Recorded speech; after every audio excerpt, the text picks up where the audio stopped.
CNG cabin already நம்ம launch பண்ணதான். But இன்றைக்கி என்ன ஸ்பெஷலாக பண்ணியிருக்கோன்னா ஏசி கேபின் வந்து லான்ச் பண்ணியிருக்கோம். இந்த வண்டியில் என்னென்ன இருக்குது, என்னென்ன ஸ்பெசிஃபிகேஷன் இருக்குது, என்னென்ன அட்வான்டேஜ் இருக்குது, என்னென்ன டெக்னாலஜி நம்ம இதில் யூஸ் பண்ணியிருக்கோம் எல்லாத்தையும் இப்போ உங்களுக்கு நான் எக்ஸ்பிளைன் பண்ணி சொல்லது போகிறேன்.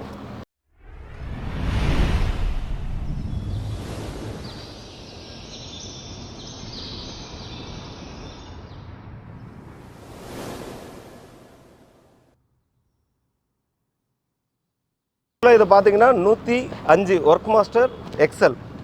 இது வந்து 106 ஹெச்பி ப்ரொடக்ஷன் பண்ணுற ஒரு டிராக்டர். இதில் வந்து யூஸ் பண்ணியிருக்கிறது 4 cylinder engine, FPT engine, power train FPT Fiat power train.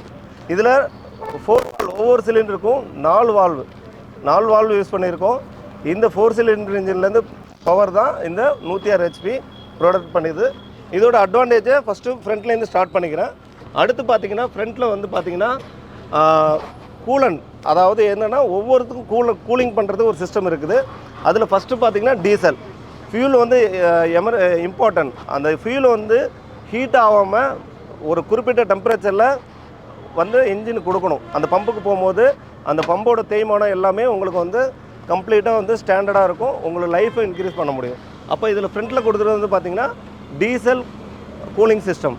Next வந்து பார்த்திங்கன்னா ஆயில், டிரான்ஸ்மிஷன் ஆயில்னு பார்த்திங்கன்னா கூல் பண்ணி தான் எப்பொழுதுமே டிரான்ஸ்மிஷன் ரொட்டேஷன் ஆகுது.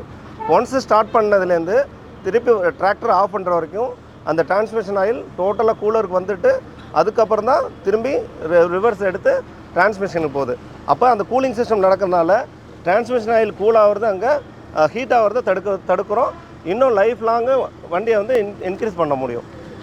அடுத்து பார்த்திங்கன்னா ஏர் கிளீனர், ஏரை வந்து கூல் பண்ணணும். ஒரு குறிப்பிட்ட டெம்பரேச்சர் ஏரை வந்து மெயின்டைன் பண்ணிகிட்டே இருக்கணும். அதுக்காக தான் இந்த ஏர் கூலர் கொடுத்துருக்கோம். இது வந்து வித் டர்போ ஏர் கூலர். இதில் வந்து டர்போ யூஸ் பண்ணியிருக்கனால இந்த ஏர் வந்து டர்பைன்லேருந்து வந்து அதுக்கப்புறம் கூலாகி இன்லெட்டுக்கு போகும். ஸோ அந்த ஏரையும் நம்ம வந்து கூல் பண்ணி அனுப்புகிறோம். அடுத்து பார்த்திங்கன்னா கூலண்ட் பார்த்திங்கன்னா இன்ஜினுக்கு மோஸ்ட்லி இம்பார்ட்டன்ட் அந்த கூலிங் சிஸ்டம் தான். இந்த கூலிங் சிஸ்டத்தை பார்த்திங்கன்னா நம்ம வந்து இந்த கூலண்ட் ஏர் ரேடியேட்டர் மூலயமா தான் கூல் பண்ணி கொடுக்குறோம். இதில் ஸ்பெசிஃபிக்காக யூஸ் பண்ணியிருக்கிறதுனா ஓஏடி கூலண்ட். ஓஏடினா ஆர்கானிக் ஆன்டிஃப்ரீஸ் கூலண்ட் வந்து நம்ம யூஸ் பண்ணுறோம். இதோட எக்ஸ்சேஞ்சு அடுத்தது அதை வந்து சேஞ்ச் பண்ணுற பீரியட் வந்து பார்த்திங்கன்னா கிட்டத்தட்ட 3000 ஹவர், 3000 ஹவருக்கு ஒரு தடவை தான் அந்த கூலண்ட்டை சேஞ்ச் பண்ண போகிறோம். இந்த கூலண்ட் வந்து வெறும் கூலிங் சிஸ்டம் மட்டும் இல்லை, அந்த உள்ளார உள்ள எந்த ஒரு கரையும் படியாமல் அந்த வாட்டரில் இருக்கிற கண்டென்ட் எதுவும் பிளாக்கையோ எதையுமே அட்ராக்ட் பண்ணாமல் இருக்கிறதுக்காக இந்த கூலிங் சிஸ்டம் யூஸ் ஆகுது. அடுத்து நெக்ஸ்ட்டு பார்த்தீங்கன்னா இதுக்கு இந்த 105 ஆல்ரெடி நம்ம கொடுத்துருக்கோம். அதில் வந்து பார்த்திங்கன்னா நார்மல் விஸ்காஸ் பேண்ட் தான் யூஸ் பண்ணுறோம். இந்த 105ல் ரிவர்சபிள் ஃபேன், இதுவும் சரி கஸ்டமருக்கு ஒரு அட்வான்டேஜ் தான். கஸ்டமர் வந்து ஒரு சோளத்தட்டையை ஓட்டும் போது டஸ்ட்டு நிறைய ரேடியேட்டரில் ஃபார்ம் ஆகும். ஸோ அந்த டஸ்ட்டு வரும்போது என்னாகும், ஓவர் ஹீட் ஆகும். ஒவ்வொரு டைமும் கஸ்டமர் வந்து இறங்கி அதை வந்து க்ளீன் பண்ணிவிட்டு அதுக்கப்புறம் அவர் ஏறி ஓட்டும் போது டைம் வந்து லாஸ் ஆகும். ஸோ கஸ்டமர் ஒரே ஒரு சிங்கிள் பட்டனில் டச் பண்ணால் போதும், இருக்கிற ரிவர்சபிள் அந்த ஃபேன் அப்படியே ரொட்டேட் ஆகி இருக்கிற ஏரை வெளில தள்ளி திருப்பி ரொட்டேஷன் இன்ஜின் கூலிங்க்கு ஆட்டோமேட்டிக்காக ரொட்டேட் ஆகிடும். இதில் இந்த ஸ்பெசிஃபிக் கொடுக்கறதுனால கஸ்டமரோட டைம் மிச்சமாகிறதுனால அவர் அந்த ஒரு 15 மினிட்ஸில் ஒரு பாதி ஏக்கரை ஓட்டிடலாம். ஸோ இது மாதிரி ஒவ்வொரு டைமும் கஸ்டமரோட அட்வான்டேஜாக தான் நம்ம இந்த சிஸ்டம் தான் யூஸ் பண்ணிட்டு வரோம். அடுத்து நெக்ஸ்ட்டு வந்து பார்த்திங்கன்னா இதில் எஸ்சிஆர் நம்ம ஆல்ரெடி சொல்லியிருக்கோம். இது வந்து பார்த்திங்கன்னா ஆடபுள் சிஸ்டம் உள்ள ஒரு இன்ஜின். எஸ்சிஆருங்கிறது ஒன்றும் இல்லை, பொல்யூஷன் நாம்ஸுக்கு ஏற்ற மாதிரி ஒவ்வொரு ஸ்டேஜும் மாறிட்டு வருது. அந்த ஸ்டேஜில் உள்ளதான் ட்ரம்ப் 4, அதுக்கு அடுத்த ஸ்டேஜ் தான் ட்ரம்ப் 5. இதுக்கு வந்து நம்ம வந்து ஆடபுள் வந்து சிஸ்டம் யூஸ் பண்ணுறோம். இந்த ஆடபுளவை தான் இங்கே எஸ்சிஆரும் கொடுத்துருக்கோம். இந்த ஆடபுளோ சிஸ்டம் வந்து கிட்டத்தட்ட இந்த டீசல் டேங்கும் ஆடபுளும் பக்கத்தில் தான் இருக்குது. இந்த டீசல் டேங்கோட கெப்பாசிட்டி 90 லிட்டர், 90 லிட்டர் கெப்பாசிட்டி. இதனாலையும் கஸ்டமர் வந்து ஒவ்வொரு டைம் டீசல் ஃபில் பண்ணுறதுக்கு இறங்கி ஏறணும் அவசியம் இல்லை, வண்டி நிறுத்திட்டு அவரோட டைம் சேவ் ஆகும். அதனால் 90 லிட்டர் வந்து கெப்பாசிட்டி கொடுக்கும்போது அவர் ஒரு நாளைக்கு உள்ள ஓட்டத்தை இதில் இந்த டீசல் மூலயமா அவர் ஓட்டி முடிச்சுருவார். அடுத்து பார்த்திங்கன்னா 11 லிட்டர் கெப்பாசிட்டி வந்து ஆடபுள் கொடுக்குறோம். இந்த ஆடபுளும் வந்து பார்த்திங்கன்னா இந்த இன்ஜினோட சிஸ்டத்துக்காக தான் கொடுக்குறோம். அடுத்து பார்த்திங்கன்னா ஹைட்ராலிக் ஃபில்ட்ரு, ஃபியூல் ஃபில்ட்ரு எல்லாமே இதிலே வந்துடும். ஆல்ரெடி கூலண்ட் சொல்லிட்டோம். இதோட சர்வீஸ் இன்டர்வல் பார்த்தீங்கன்னா கிட்டத்தட்ட 600 ஹவர், 600 மணி நேரத்துக்கு ஒரு தான் நம்ம வந்து இந்த ஆயிலே மாற்ற போகிறோம். இந்த ஆயில் வந்து நார்மல் ஆயில் கிடையாது, செமி சிந்தட்டிக். இந்த செமி சிந்தட்டிக் ஆயில் யூஸ் பண்ணும்போது 600 ஹவர் இன்டர்வலில் தான் நீங்கள் ஆயிலை சேஞ்ச் பண்ண போகிறீங்க. அடுத்து வந்து பார்த்தீங்கன்னா இது வந்து சிஆர்டி இன்ஜின் சொல்லுவோம். இது நம்ம நார்மலாக ஒரு எஃப்ஐபி பம்பு அப்படி இல்லாமல் CRD common rail relief pressure valve மூலயமா இந்த இன்ஜின் வந்து ஆப்ரேட் ஆகுது. இது வந்து சிஆர்டி இன்ஜினு 4 சிலிண்டர் உள்ளது. இந்த வண்டியை பொறுத்த வரைக்கும் நம்ம வந்து இதில் வந்து பவர் ஷட்டில்னு ஒன்று கொடுக்குறோம். இந்த பவர் ஷட்டிலில் பார்த்தீங்கன்னா உள்ளார வந்து வெட் கிளர்ச். நம்ம வந்து நார்மலாக எல்லா வண்டியிலையும் யூஸ் பண்ணுறது ட்ரை கிளர்ச் யூஸ் பண்ணுவோம். அதனால லைஃப் வந்து கம்மியாக இருக்கும் அப்படின்னு நிறையா இருக்குது. இது வெட் கிளர்ச் யூஸ் பண்ணுறதுனால கிட்டத்தட்ட இந்த வண்டியை பொறுத்த வரைக்கும் 10,000 மணி நேரம்லாம் ரன் ஆகிருக்கு இந்த வெட் கிளர்ச்சை பொறுத்த வரைக்கும். இதில் வந்து வெட் கிளர்ச்சி இதுலேயும் யூஸ் பண்ணுறோம், கிளச்சுக்கு யூஸ் பண்ணுறோம், மெயின் கிளச்சுக்கும். அதேமாரி பிடிஓ கிளச்சும் பார்த்தீங்கன்னா வெட் கிளச்சை யூஸ் பண்ணுறோம். இதனால் பார்த்தீங்கன்னா அந்த கிளச்சோட லைஃப் இன்க்ரீஸ் ஆகுது. இன்னொன்று பார்த்தீங்கன்னா சிங்கிள் பட்டனில் உங்களால் நீங்கள் வந்து 4 வீல் டிரைவ் ஆன் பண்ண முடியும், சிங்கிள் பட்டனால் பிடிஓ ஆன் பண்ண முடியும். மற்ற டிராக்டர் பார்க்கும்போது மேனுவலாக வந்து நீங்கள் ஆப்ரேட் பண்ணிகிட்டு இருக்கணும். அப்போ வந்து அது வந்து டைம் வந்து சேவ் ஆகாது.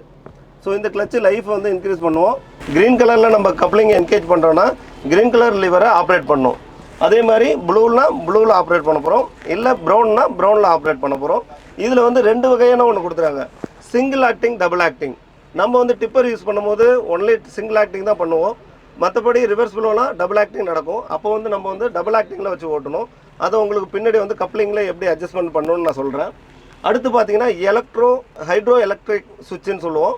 இது வந்து பிடிஓ வந்து நம்ம முன்னாடி சொன்னால் தான் வெட் கிளச்சில் ஃபங்க்ஷன் ஆகிறதுனால எலக்ட்ரிக்கல் மூலயமா என்கேஜ் ஆகி ஹைட்ராலிக் மூலயமா நம்ம வந்து கிளச்சு வந்து என்கேஜ் ஆகி பிடிஓ வந்து ரொட்டேட்டர் ஸ்டார்ட் பண்ணுது. அதனால தான் இதுக்கு பேர் ஹைட்ரோ எலக்ட்ரிக்கல் சுவிட்சுன்னு சொல்கிறோம். இதை சிங்கிள் சுவிட்சில் அப்படியே ஆன் பண்ணலாம், ஆஃப் பண்ணுறதும் சிங்கிளாக ஒரே சுவிட்சில் ஆஃப் பண்ணிடலாம். அதே மாதிரி இந்த சைடு ஹேண்ட் ஆக்சிலேட்டர் நமக்கு தேவை. ஃபீல்டு வந்து நம்ம ஆட்டோ 1 ஆட்டோ 2 செட் பண்ணிட்டோம். பட் மேனுவலாக நான் வந்து ஹேண்ட் ஆக்சிலேட்டர் யூஸ் பண்ணுறாலும் செப்பரேட்டாக நமக்கு வந்து ஹேண்ட் ஆக்சிலேட்டர் கொடுத்துருவாங்க. இங்கே நார்மல் ஒர்க் மாஸ்டரில் ஏசி கேபின் இல்லாத வண்டியில் பார்த்தீங்கன்னா ஹைலோ மீடியம் வந்து நம்மளோட லெஃப்ட் சைடில் வந்துடும். இப்போ நம்ம இந்த ரைட் சைட்லேயே ஹைலோ மீடியமும் 1 2 3 4 ரேஞ்சு கீரும் வந்துடுது. இது இல்லாமல் இந்த டிராக்டரை பொறுத்த வரைக்கும் நியூ ஹாலண்டை பொறுத்த வரைக்கும் 20 ஃபார்வேர்டு 20 ரிவர்ஸ் இருக்குது. அந்த 20 ஃபார்வர்டு 20 ரிவர்ஸ் வந்து எதுக்குன்னா நம்மளோட ஸ்பீடு வேரியண்ட்டு. நம்ம இப்போ பனானா மல்ச்சிங் பண்ணுறோன்னா அது வண்டி ஸ்லோவாக போகணும், பட் அங்கே பின்னாடி ரொட்டேட்டர் ஸ்பீடு கிடைக்கணும். அப்படிங்கும்போது இந்த வண்டியோட மினிமம் ஸ்பீடு வந்து பார்த்தீங்கன்னா 0.29, அதாவது 1/4 கிலோமீட்டர் தான் பர் ஹவருக்கே போகும். அவ்வளோ ஸ்லோவாக போகும். இது எந்த டிராக்டர்லையுமே இல்லை. நம்மளோட ஓன் இந்த நியூ ஹாலண்ட் ஒர்க் மாஸ்டரையும் 5510 தான் இருக்குது. டிராக்டரை பொறுத்த வரைக்கும் பிரேக்குன்னா 2 வீல் மட்டும்தான் இருக்கும். ஆக்சுவலாக இது எலக்ட்ரோ ஹைட்ராலிக்கில் ஒர்க் ஆகிறதுனால இந்த டபுள் பிரேக்கு சேர்த்து அடிக்கும் போது ஆட்டோமேட்டிக்காக 4 வீல் டிரைவ் என்கேஜ் ஆகி 4 வீலையும் பிடிச்சி ஒரே டயத்தில் நிறுத்தினால பிரேக் எஃபிஷியன்சி நல்லாயிருக்கும். நம்மளோட ஸ்டேஜ் வந்து அடுத்த நகராமல் இருக்கும். குயிக்காக வந்து பிரேக்கிங் சிஸ்டம் நல்லா ஆக்டிவேட் ஆகி 4 வீலையும் ஸ்டாண்டப்பாக பிடிச்சிரும். அப்போ பிரேக் நல்லா யூஸ் ஆகும். அடுத்து பார்த்தீங்கன்னா ஹைட்ராலிக் பிரேக். இது வந்து மேனுவலாக இல்லை, எல்லாமே ஹைட்ராலிக் பிரேக் தான் யூஸ் பண்ணுறோம். இந்த பிரேக்கை வந்து லெஃப்ட் ரைட் அடிக்கும் போது 4 வீல் டிரைவ் என்கேஜ் ஆகாது. நீங்கள் எப்போ 2 பெடலையும் அட்டன் டயத்தில் நீங்கள் ப்ரெஸ் பண்ணுறீங்களோ அந்த டயத்தில் இந்த 4 வீல் டிரைவ் ஆட்டோமேட்டிக் என்கேஜ் ஆகும். நீங்கள் மேனுவலாக டபுள் பிரேக் அடிக்கும் போது டிஸ்பிளேயில் அந்த க்ரீன் கலர் லைட்டு சிம்பிள் வந்து 4 வீல் டிரைவ் என்கேஜ்னு வந்துடும். சீட்டு பார்த்தீங்கன்னா ஆல்ரெடி சொல்லிட்டோம். டிரைவருக்கு கம்ஃபோர்ட் பார்த்தீங்கன்னா ஏர் சஸ்பென்சர். இதை நான் வந்து அப் டவுன் பண்ண முடியும், ஃப்ரண்ட்டு பேக்கு மூவ் பண்ண முடியும். அதேமாரி என்னோடய பேக் சைடை முன்னாடி பின்னாடி அட்ஜஸ்ட் பண்ண முடியும். இதில் வந்து கொடுத்துருக்குது ஒரே ஒரு பட்டன் தான், ஏர் சஸ்பென்சர். எனக்கு தேவையான ஹைட்டை அட்ஜஸ்ட் பண்ணிக்க முடியும், தேவையான ஹைட்டை குறைச்சிக்க முடியும். இந்த சைடு பார்த்தீங்கன்னா left side hand brake use பண்ணியிருக்கோம். நீங்கள் ஒவ்வொரு டைம் வண்டி நிறுத்திட்டு இறங்குனா ஒரு பீப் சவுண்டு கேட்கும். ஏன்னா நீங்கள் ஹேண்ட் பிரேக்கு போடாமல் கீழே இறங்குறீங்க. ஏன்னா டிராக்டர் வந்து சேஃப்டியாக நிற்கிதாங்கிறத ப்ரூவ் பண்ணுறதுக்காக தான் இந்த இடத்துல பீப் சவுண்டு கேட்கும். நீங்கள் ஹேண்ட் பிரேக் யூஸ் பண்ணாமல் நீங்கள் கீழே இறங்கிட்டீங்கன்னா பீப் சவுண்டு கேட்டுகிட்டே இருக்கும். ஸோ அப்பயே நீங்கள் அலர்ட் ஆகிடலாம் நீங்கள் ஹேண்ட் பிரேக்கை யூஸ் பண்ணணும் அப்படிங்கிறத. ஹேண்ட் பிரேக் யூஸ் பண்ணால் தான் அந்த பீப் சவுண்டு கேட்காது. ஸோ அதேமாரி பார்த்தீங்கன்னா நீங்கள் ஸ்டார்ட் பண்ணதுக்கு அப்புறம் பிடிஓ என்கேஜ் ஆகிடுது. பிடிஓ என்கேஜ் ஆகி ஓடிட்டு இருக்குது. சம்டைம் பிடிஓவில் ஏதோ பிரச்சனை இல்லை இறங்கி போய் பார்க்கணும் அப்படின்னு டிரைவர் வந்து இறங்கி போய் பிடிஓவில் பார்க்கும்போது சம்டைம் ஏதோ ஒரு நடந்துருச்சுன்னா யாரையும் கூப்பிட பக்கத்தில் ஆள் இல்லாத டயத்தில் ஆட்டோமேட்டிக்காக 10 செகண்டில் சீட்டில் டிரைவர் இல்லை அப்படிங்கிறத தெரிஞ்சுட்டு ஆட்டோமேட்டிக்காக சென்ஸ் பண்ணி வண்டியை ஷட் டவுன் பண்ணிவிடும், வண்டியை ஆஃப் பண்ணிவிடும். ஸோ டிரைவர் அங்கே எந்த ஒரு சூழ்நிலை இருந்தாலும் ஆட்டோமேட்டிக்காக இது ஆஃப் ஆகிறதுனால டிரைவரோட சேஃப்டிக்காக இது கொடுத்துருக்கோம். சப்போஸ் எனக்கு சீட்டில் தேவையில்லை, சேஃப்டியாக ஒரு இடத்துல வந்து நிற்க போகுது அப்படின்னா எனி டைம் இங்கே டிரைவர் உட்காரணும் அவசியம் கிடையாது. ஸோ அதுக்காக வந்து இந்த ஃப்ரண்டில் டேஷ்போர்டில் ஒரு எல்லோ கலர் டிக் மார்க் மாரி கொடுத்துருக்கோம். இது வந்து நீங்கள் ப்ரெஸ் பண்ணிட்டீங்கன்னா நீங்கள் சீட்டை விட்டு இறங்கி போனாலும் வண்டி ஆஃப் ஆகாது. ஸோ இந்த வார்னிங் லாம்பு அங்கே எரியாது. ஸோ இதில் வந்து நமக்கு வந்து சேஃப்டி ஃபீச்சராக நம்ம இதில் கொடுத்துருக்கோம். அடுத்து பார்த்தீங்கன்னா இந்த சைடு வந்து ரியர் வைப்பரோட சுவிட்சு கொடுத்துருக்கோம். இதில் ரிவர்ஸோட ஒர்க் லேம்பு, ஏன்னா பேக் சைடு நைட்டு ஓட்டும் போது ஒர்க் லேம்ப் தேவைப்படும், அந்த ஒர்க் லேம்ப் இங்கே இருக்குது. அது இல்லாமல் இப்போ ஃபேனுக்கு நான் சொன்னேன், எப்போ நமக்கு டஸ்ட் அதிகமாகி இங்கே ஹீட்டிங் டெம்பரேச்சர் அதிகமாகுதோ வார்னிங் லேம்ப் வருதோ அப்போ வந்து என்ன பண்ணுறோன்னா ஒரே ஒரு சுவிட்சை அழுத்தினீங்கன்னா ஆட்டோமேட்டிக்காக ஃபேன் வந்து ரிவர்சிபிள் ஆகி உள்ளார வெளியில் இருக்க அந்த டஸ்ட்டெல்லாம் வெளில தள்ளிட்டு திரும்பி ஆட்டோமேட்டிக்காக ரொட்டேட் ஆகி உள்ளார திரும்பிடும். அப்போ இன்ஜினை கூல் பண்ணுறது ஸ்டார்ட் ஆகிடும். இண்டிகேட்டர் ஹெட்லைட்டு எல்லாமே ஃப்ரண்டில் வந்துடும். இந்த ஆரனும் இந்த ஃப்ரண்டில் வந்துடுது.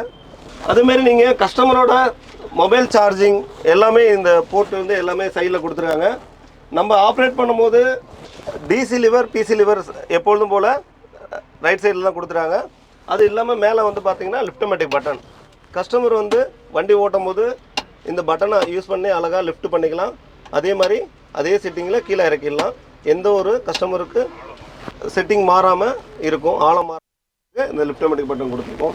இந்த டிராக்டரில் நம்ம 18 சைஸ் டயர் கொடுக்கும்போது ட்ராக்ஷன் நல்லாயிருக்கும். அதேமாரி எவ்வளோ ஹெவி இம்ப்ளிமெண்ட் போட்டு ஓட்டும் போதும் அந்த இழுவைத்திறன் நல்லாயிருக்கும், கிரிப் அதிகமாக கிடச்சி ஸ்லிப்பேஜை தடுக்கும். இதுதான் இந்த டிராக்டரில் ஃப்ரண்ட்டில் 4 வீல் டிரைவ்லையும் நம்ம கொடுக்குறோம். இதில் வந்து பிரேக்கு வந்து நம்ம வந்து டிஸ்க்கு தான் ஆயில் இம்ப்ரெஸ்டு பிரேக்கை யூஸ் பண்ணுறோம். இது ஹைட்ராலிக் பிரேக்கை வந்து நம்ம யூஸ் பண்ணுறோம், மேனுவலாக கிடையாது. 3 ரிமோட் வால்வுன்னு சொல்லுவோம். 3 ரிமோட் வால்வு உள்ளது. இது வந்து நான் ஆல்ரெடி லிவரில் காட்டினேன், ப்ரௌனு ப்ளூ க்ரீனு. எந்த கப்ளிங்கில் எந்த போர்ட்டில் நம்ம கப்ளிங்கை என்கேஜ் பண்ணுறோமோ நம்ம அங்கே அந்த லிவரை ஈஸியாக நம்ம பார்த்து ஆப்ரேட் பண்ண முடியும். அதுக்காக தான் இதில் சிங்கிள் ஆக்டிங் டபுள் ஆக்டிங் சொல்கிறோம். இந்த ரிமோட் வால்வு வந்து டபுள் ஆக்டிங் யூஸ் பண்ணிக்கலாம், சிங்கிள் ஆக்டிங்காக யூஸ் பண்ணிக்கலாம். இந்த சிங்கிள் ஆக்டிங் எதுக்காக யூஸ் பண்ணுறோம், நம்ம டிப்பர் யூஸ் பண்ணும்போது ஒரே ஒரு ஓஸை தான் எடுத்து ஜாயின் பண்ணுவோம். அப்போ அந்த ஒரு ஓஸு வந்து சிங்கிள் ஆக்டிங் தான். ஒன்லி அப் பண்ணுறது மட்டும்தான் டிராக்டரோட ஒர்க்கு. திரும்பி டவுன் ஆகிறதுலாம் டிப்பரோட வெயிட்டில் ரிட்டர்ன் வந்துடும். அப்போ இந்த நாபு பார்த்தீங்கன்னா டபுள் ஆக்டிங் சிங்கிள் ஆக்டிங் உள்ள நாபு. நான் வந்து சிங்கிள் ஆக்டிங் தான் யூஸ் பண்ண போகிறேன், ஒன்லி டிப்பர் தான் யூஸ் பண்ண போகிறேன் அப்படின்னா இதில் ஒரே ஒரு ஓஸை ஜாயின் பண்ணுறோம். அப்போ அந்த லிவர் வந்து ஆப்ரேட் பண்ணும்போது ஒன்ஸ் அப் பண்ணும்போது டிப்பர் தூக்கும், திரும்பி டவுன் பண்ணும்போது டிப்பர் ஆட்டோமேட்டிக்காக நியூட்ரல் ஆகி ரிட்டர்னு ஆயில் ஒரே யூஸில் வந்துடும். இது டபுள் ஆக்டிங் நான் யூஸ் பண்ண போகிறேன், ரிவர்ஸ் வால்வ் யூஸ் பண்ண போகிறேன், ரிவர்ஸ் ஃப்ளோ யூஸ் பண்ண போகிறேன்னா நீங்கள் ஆட்டோமேட்டிக்காக டபுள் ஆக்டிங்கை அட்ஜஸ்ட் பண்ணிவிட்டு ஒன்ஸ் அப் பண்ணாலும் லோட் ஆகும், டவுன் பண்ணாலும் லோட் ஆகும். ஸோ இந்த ரிமோட் வால்வ் வந்து ஃபியூச்சரில் நீங்கள் என்ன இம்ப்ளிமெண்ட் வாங்கினாலும் அதுக்கான போர்ட்டு தான் நம்ம கொடுத்துருக்கோம். அதே மாதிரி பார்த்தீங்கன்னா இங்கே வாட்டர் கொடுத்துருக்கோம். இந்த வாட்டர் எதுக்குன்னா சேம் நம்ம வைபர் வந்து க்ளீன் பண்ணுறதுக்கு தான், பேக் அண்ட் ரிவர்ஸுக்கு அந்த சுவிட்ச் இருக்குது, அது போட்டால் அந்த வாட்டர் வந்து தெளித்து அந்த கிளாஸை வந்து க்ளீன் பண்ணுறதுக்காக தான். அடுத்து பார்த்தீங்கன்னா இங்கே வந்து பார்த்தீங்கன்னா ஹைட் லிமிட்டர்.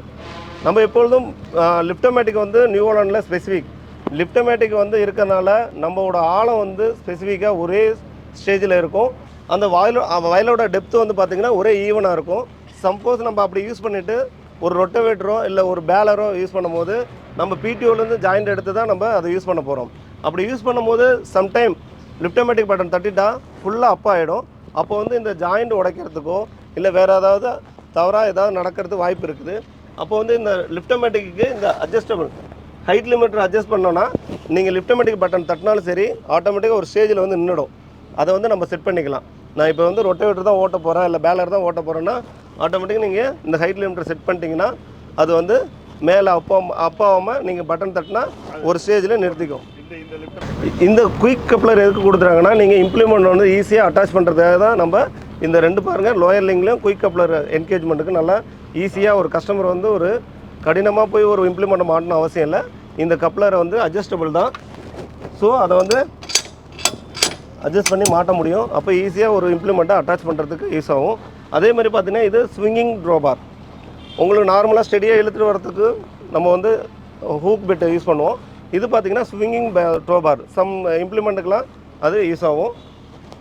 இதில் வந்து பார்த்திங்கன்னா இந்த லோடு ஒரு சடனாக ஒரு லோடு வருதா, இல்லை பிடிஓ கிளச்சில் வந்து சடனாக லோடு வராமல் இருக்கிறதுக்கு நம்ம நார்மலாக டூ வீலரில் பார்ப்போம், ரியர் சஸ்பென்ஸில் வந்து ஒரு சின்னதாக ஒரு குடுவை மாதிரி கொடுத்துருப்போம். இது எதுக்காக கொடுக்குறோன்னா சடனாக எந்த லோடும் அஃபெக்ட் ஆகக்கூடாது, அதோட லைஃப்பை இன்க்ரீஸ் பண்ணுறதுக்காக இந்த அக்குமுலேட்டர் சிஸ்டத்தை நம்ம இந்த பிடிஓவில் கொடுத்துருக்கோம். இதனால் நம்மளோட பிடிஓ லைஃப் இன்க்ரீஸ் ஆகும். இது வந்து ஸ்பெசிஃபிக்காக நம்ம வந்து கொடுக்குறது. இது அடுத்து வந்து பார்த்திங்கன்னா இந்த ரியர் ஆக்சலை பொறுத்த வரைக்கும் நம்ம ஹெவி டியூட்டி எப்பி சைக்கிள், அதாவது பிளானட்டரி டிரைவ் கியர் பாக்ஸை யூஸ் பண்ணுறதுனால டார்க்கும் நல்லாயிருக்கும், புல்லிங்கும் நல்லாயிருக்கும். ஸ்லிப்பேஜை வந்து கம்மி பண்ணி ஓவர் லோடை வந்து ஈவனாக பிரித்து கொடுக்கும்போது நம்மளோட டயருக்கு ஈவனாக ஒரு பவர் போகும். அந்த பவர் போகும்போது நல்ல புல்லிங் கிடைக்கும், டார்க்கும் நல்லா கிடைக்கும் போது ஸ்லிப்பேஜ் நடக்காமல் நம்ம வந்து ஒரு ஃபீல்டில் வந்து ஓட்டி முடிக்க முடியும். அந்த ஃபீல்டு வந்து ஒரு மணி நேரம் ஓட்டுறோம் ஒரு ஏக்கரை அப்படின்னா இதில் வந்து 45 மினிட்ஸில் முடிச்சுட்டு எடுத்துகிட்டு போக முடியும், இந்த ஸ்லிப்பேஜெலாம் குறையிறதுனால. நம்ம ஆல்ரெடி சொன்ன மாதிரி இந்த 105 பொறுத்த வரைக்கும் டெக்னாலஜிலையும் ஃப்ரண்டில் இருக்கும், அட்வான்டேஜ்லேயும் நல்லாயிருக்கும். அதோட கம்ஃபோர்ட், டிரைவரோட கம்ஃபோர்ட் இருக்குல்ல, அவர் 10 மணி நேரம் ஓட்டும் போது அவருக்கு அலுப்பு தெரியாமல் ஓட்ட முடியும். ஸோ ஃப்யூச்சரில் ஏன்னா இப்போ அடுத்து ஃபஸ்ட்டு வரும்போது ஆர்டினர் ஸ்டேரிங் இருந்தது, அப்புறம் பவர் ஸ்டேரிங் போனாங்க, இப்போ டிரைவர் கூட பவர் ஸ்டேரிங் இருந்தால் தான் வண்டி ஓட்டுவாங்க. அடுத்து நெக்ஸ்ட்டு ஃபியூச்சர் போகும்போது அது ஏசி கேபின் தான் கம்ஃபர்டபுளாக இருக்கும் டிரைவருக்கு. அதனால் எத்தனை மணி நேரம் ஓட்டும் போதும் அலுப்பு தெரியாமல் ஏறி ஓட்டுவாங்க. அதேமாரி மணி வந்து ஏர்ன் பண்ணலாம். நம்ம தொடர்ந்து ஓட்டும் போது கஸ்டமருக்கு அது ரெவென்யூ தானே, அது மாதிரி தான் அந்த டிராக்டரை கொண்டு வந்திருக்கோம். ஃபியூச்சர் பார்த்திங்கன்னா உங்களுக்கு ஆல்ரெடி சொல்லிட்டேன், எல்லாமே எலக்ட்ரோ ஹைட்ராலிக் சிஸ்டங்கிறதுனால சிங்கிள் பட்டனில் ஒரு ஆப்ரேஷன் நடக்கும்போது டிரைவருக்கு எந்த அலுப்பும் இருக்காது. ஸ்டைல் பார்த்திங்கன்னா உங்களுக்கே தெரியும், இந்த ஒர்க் மாஸ்டர் ஸ்டைலு அருமையாக இருக்கும். நீங்கள் வியூ பார்க்கும்போது ஐ கேட் வியூ, அந்த கண் வந்து லைட்டு வந்து பார்த்திங்கன்னா ஐ கேட்டோட ஐ மாதிரி இருக்கும். அது ஃபியூச்சரில் உங்களுக்கு எட்டேந்து பார்க்கும்போது ஒரு ஸ்டைலாக இருக்கும். ஒருத்தவங்க ஒரு ட்ராவல் பண்ணி போகும்போது என்ன டிராக்டர் இது அப்படின்னு பார்க்குற மாதிரி கூட இருக்கும். இந்த டிராக்டர் சொல்லும்போது எனக்கு கொஞ்சம் பெருமையாக தான் இருக்கும். நியூ ஹாலண்டில் தான் டெக்னாலஜி நல்லாயிருக்கும், அட்வான்டேஜ் நல்லாயிருக்கும். ஒரு டிராக்டரோட குவாலிட்டிங்கிறதுங்கிறது அந்த ஒரு கம்பெனியோட ஸ்டாண்டர்டு, அது வந்து நம்ம இதில் கொடுக்குறோம். இதில் ஸ்பெசிஃபிக்காக வந்து பெஸ்ட் அயன் அப்படின்னு கொடுக்குறோம். நம்ம இந்த பெஸ்ட் அயன் கொடுக்கறதுனால குவாலிட்டியை நம்ம வந்து இம்ப்ரூவ் பண்ண முடியும். அதனால தான் நம்ம 105க்கு பார்த்தீங்கன்னா 3 இயர்ஸ் வாரண்டி கொடுக்குறோம். நம்ம பிலோ ஹெச்பி 55-90 இருக்கிறதுலாம் 6 வருஷம் வாரண்டி கொடுத்துருந்தோம். அதுவும் டிரான்ஸ்ஃபர் வாரண்டி. இப்போ ஒரு கஸ்டமர் எடுத்துகிட்டு போகிறாரு, அவர் இன்னொரு ஹெச்பி எதிர்பார்க்குறாரு, அந்த வண்டியை இன்னொரு கஸ்டமர் கொடுக்கும்போது அது அந்த கஸ்டமருக்கு போகும்போதும் அந்த வாரண்டியும் சேர்ந்து அந்த கஸ்டமர் போகும். அந்த கஸ்டமர் வண்டி ஓட்டும் போதும் அந்த வாரண்டி அந்த கஸ்டமருக்கும் எலிஜிபிள் ஆகும். ஸோ அவருக்கு தயங்காமல் அந்த வண்டியை வந்து செகண்ட் ஹேண்ட் பையராக ஏற்றுக்குவார். ஸோ அதனால் ரீவேல்யூ இன்க்ரீஸ் ஆகும். அதுதான் நம்ம 6 இயர் வாரண்டி, டிரான்ஸ்ஃபர் வாரண்டி கொடுக்குறோம்.